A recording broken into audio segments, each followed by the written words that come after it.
रात के 2:17 हो रहे थे। मोबाइल की स्क्रीन अचानक जल उठी। Unknown number. राघव ने करवट बदली और खुद से बोला, इतनी रात को कौन कॉल करता है? उसने कॉल काट दी। ठीक 17 सेकंड बाद फिर कॉल। इस बार स्क्रीन पर नाम लिखा था, रघाव, माई नंबर। उसका दिल जोर से कांप उठा। ये कैसे मुमकिन है? उसने खुद से कहा। कांपते हाथों से उसने कॉल उठा ली। उधर से वही आवाज आई, उसकी अपनी आवाज। आवाज ने कहा, फोन मत काटना, मैं जानता हूं तुम डर गए हो। राघव का गला सूख गया। वो कांपते हुए बोला, तू तू कौन है? उधर से धीमी हंसी आई। मैं वो हूं जो 10 मिनट बाद मरने वाला है। ये सुनते ही राघव बिस्तर से उठ खड़ा हुआ और चिल्लाते हुए बोला, बकवास बंद कर। उधर फोन पे आवाज और भी गंभीर हो गई और बोली, किचन में जाओ और गैस बंद करो। राघव भागता हुआ किचन तक पहुंचा और उसने देखा कि गैस चालू थी। अगर कुछ देर और होती तो तो सब खत्म हो जाता। उसकी जान निकल गई। वो कांपता हुआ बोला, ये तुम्हें कैसे पता? उधर से जवाब आया, क्योंकि मैंने ये गलती पहले की है। फिर फोन पर आवाज बोली, सुनो ध्यान से, तुम्हारे पास सिर्फ 10 मिनट है। हर मिनट मैं तुम्हें एक सच बताऊंगा, और अगर एक भी कॉल कट हुई तो अगली सुबह तुम जिंदा नहीं रहोगे। राघव का दिमाग घूमने लगा।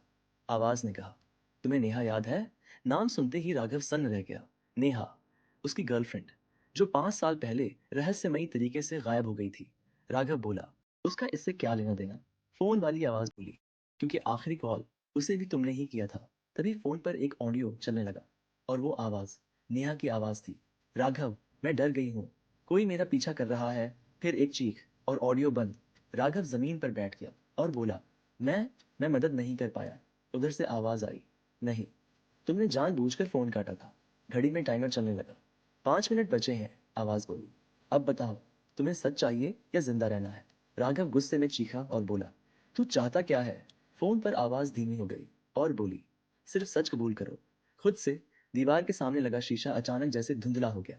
राघव ने देखा, शीशे में वही नहीं बल्कि उसके पीछे नेहा खड़ी थी। उसका चेहरा पीला, आंखें खाली। तभी फोन पर आवाज बोली, नेहा को किसी ने नहीं मारा।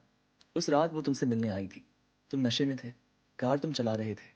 राघव की यादें लौटने लगी। राघव घुटनों पर बैठ गया और फूट फूट कर रोने लगा। वो बोला, हाँ, मैं दोषी हूँ, मैंने उसे मारा। तभी फोन की लाइन कट गई। सुबह पुलिस को एक लाश मिली, राघव की लाश। टेबल पर मोबाइल रखा था। स्क्रीन पर आखिरी कॉल डिटेल थी, outgoing call to Neha, duration 10 minutes, और नीचे एक नोट लिखा था, कुछ कॉल काटी नहीं जाती, वो जिंदगी काट देती है।